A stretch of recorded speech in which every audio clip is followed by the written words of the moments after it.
Magandang hapon muli dito sa amin, sa inyo gabi na dyan. Lakad-lakad muna po kami ngayon.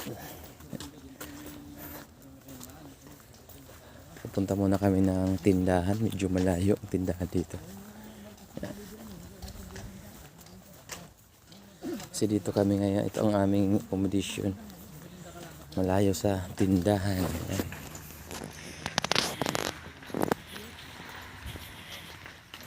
Aking mga kasamahan. Ayan, doon sa amin yung aming yan.